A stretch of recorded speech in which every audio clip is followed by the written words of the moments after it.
Hi, and welcome to Living Compassion SRQ.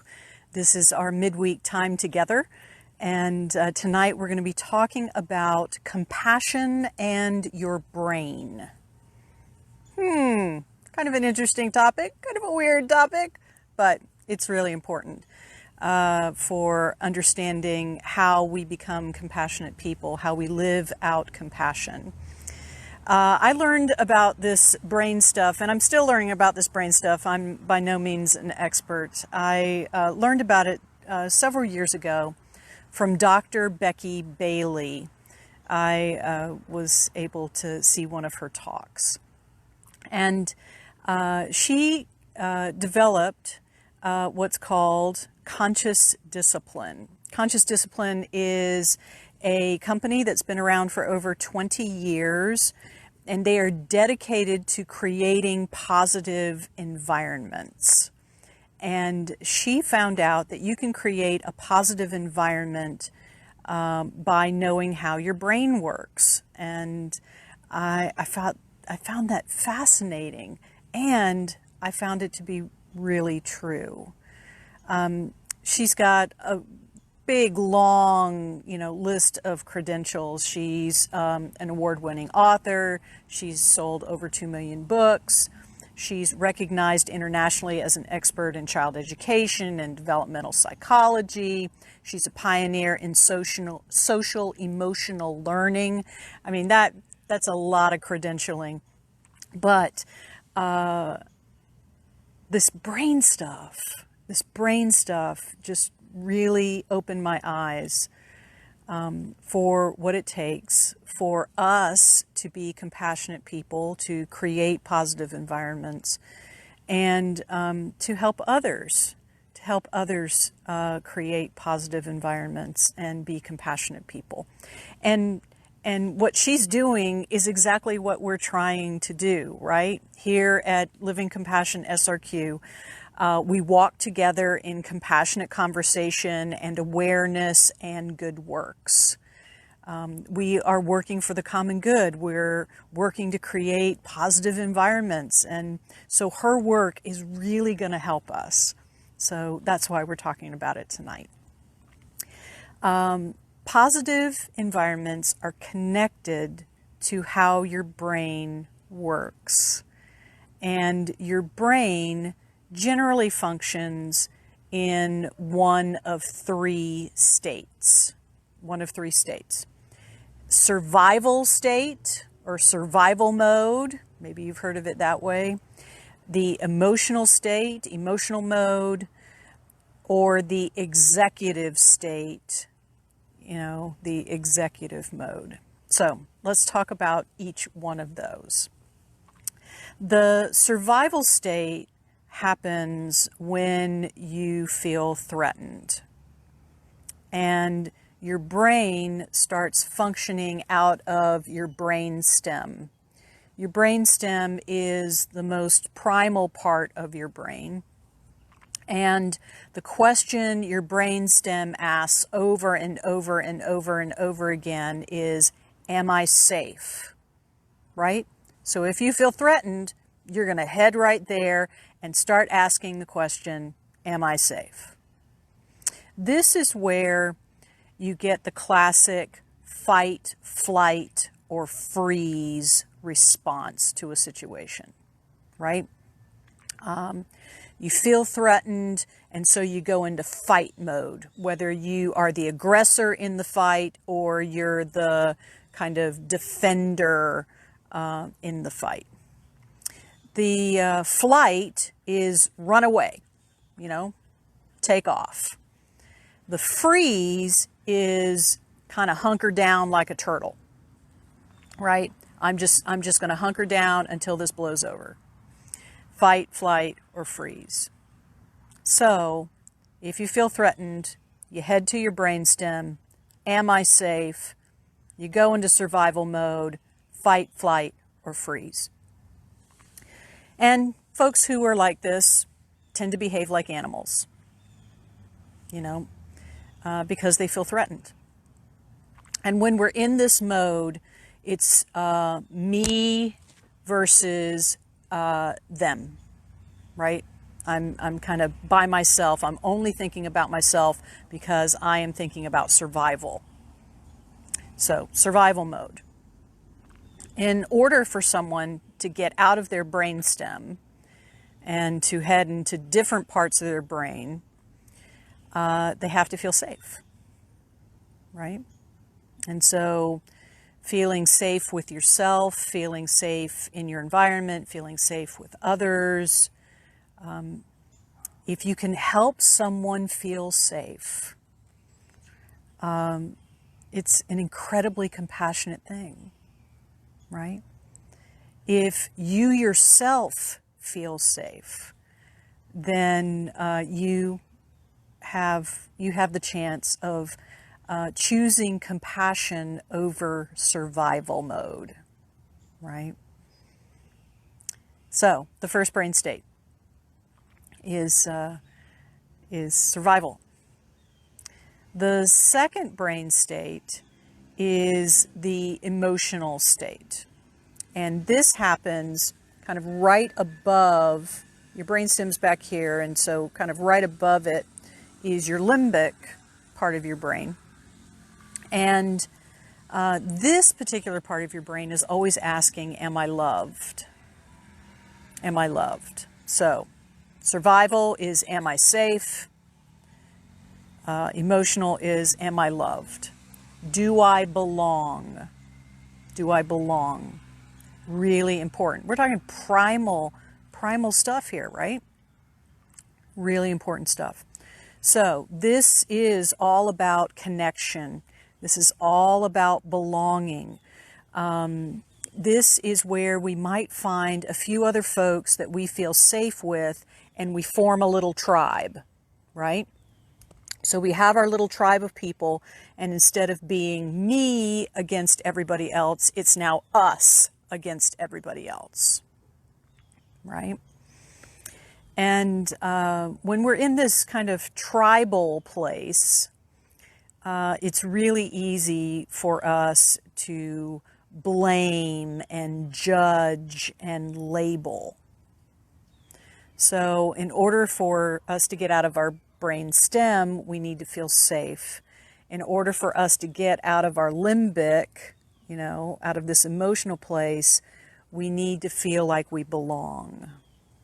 So if you get safety and belonging, then we can move up to the front part of our brain into kind of where the executive functioning happens. This is where stuff gets really exciting. This is where we start living compassion. We have the chance to live compassion because we don't really have that chance when we're in survival mode or emotional mode. We don't. There are other things that are prioritizing at that point. But if we can get this place of safety and belonging, then we can get to the prefrontal lobe. Fancy word. Prefrontal lobe. This is where we ask, what can I learn from this? Isn't that a great question? So we're in a situation. It could be new. It could be not new. Not new. But we start asking, when the person starts getting all upset, what can I learn from this? What can I learn about myself? What can I learn about this person? What can I learn about the situation? What can I learn from this? And when we start doing that, doesn't that start sounding like empathy? Isn't that starting to sound like compassion? When we're in this executive functioning place, this prefrontal lobe place, we have the chance to be collaborative. We can be curious. What can I learn from this? We can be creative and problem solving. We can be generous. We can be sacrificial. We can be forward looking, right? The brainstem, is just, it can't look anywhere. It can't think forward, can't think backwards. It's just, survival, survival, survival. And the middle part can only look backwards. What have you done to me? But this prefrontal lobe can look forward. And this is where positive choices can be made, a positive environment can be created. This is where we can be compassionate. And so all of these techniques we're learning, like the loving kindness technique, and learning about the difference between pity and sympathy and empathy and compassion, and all of these things we're learning is to help us move from survival mode and emotional mode up to the front, up to compassion mode. Wouldn't that be great if we called it that? Compassion mode. The state of our brain makes a big difference in how we can respond in a situation of need, whether it's our own need or somebody else's need. The state of our brain makes a huge difference in learning how to be collaborative with others. It's very hard to do that in the other states. The state of our brain makes it possible for us to be compassionate. Amazing. Amazing. And so I would encourage you to continue to use the loving kindness technique that we've been talking about the last couple of weeks, because the first two moves in the loving kindness technique create safety and belonging for yourself, so that you can then turn and offer safety and belonging to another person. You create compassion within yourself, a sense of peace, a sense of groundedness in yourself, so that then you can offer it to others. The self-compassion is the first move. The safety and belonging is the first move before we can turn and help someone else. Put on your own oxygen mask first. Don't they tell you that when you fly on the airplanes? When we get to fly on airplanes again sometime, right? And so I want to remind us of those first two moves of the loving kindness technique and walk us through it. The first move is to imagine the words spoken by someone you trust, right? Someone you trust. Again, right? You can, it's starting to make connections now. Okay, I imagine these phrases spoken to me by someone I trust. It creates safety and belonging. Creates both. Okay? So, who have you chosen to say these words to you in your imagination? Someone you trust. Okay? And the words that are spoken: may you be free of pain, physical, emotional, and spiritual. Right? We're resetting so we're not in survival mode. May you be free from pain, physical, emotional, and spiritual. May you be peaceful and feel at ease.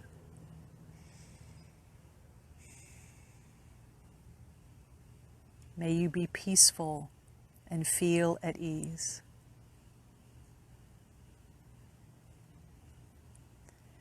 May you be well and have times of joy. May you be well and have times of joy.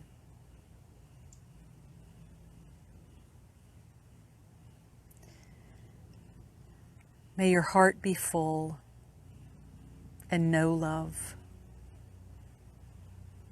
May your heart be full and know love.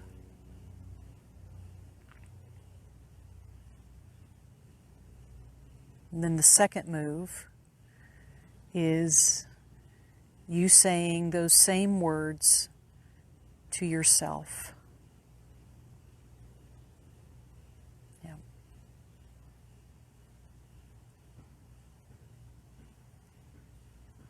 May you be free of pain, physical, emotional, and spiritual.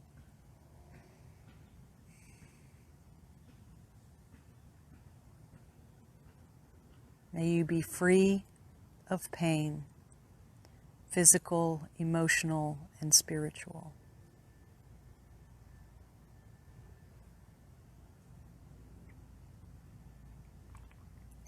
May you be peaceful and feel at ease.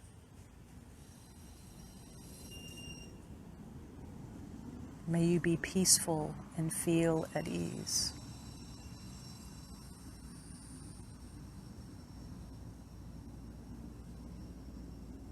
May you be well and have times of joy.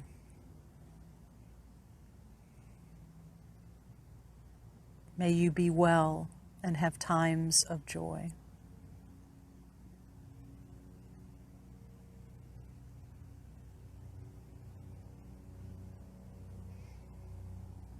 May your heart be full and know love.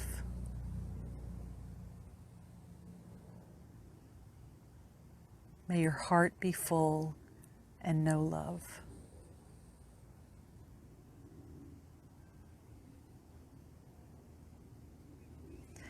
The first two moves of the loving kindness technique have the chance to help us get to that part of our brain where we can be compassionate.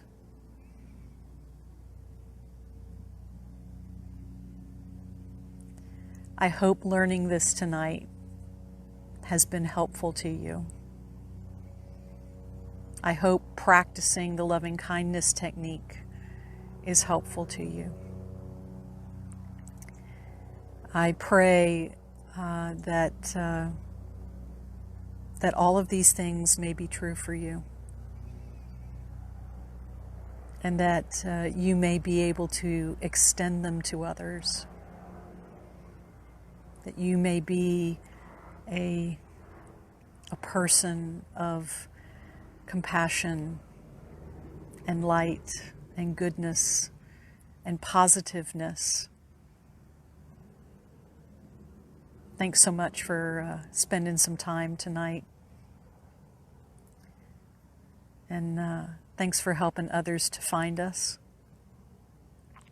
I hope that you'll be coming out for the food drive that we're having. You're most welcome. It'd be great for us to actually get a chance to see each other face to face while we're doing some good work for our hungry neighbors. If you need more information on that, just leave a comment, and we'll be glad to be in touch with you. You are welcome. You are wanted. Thanks so much for being a part of this community.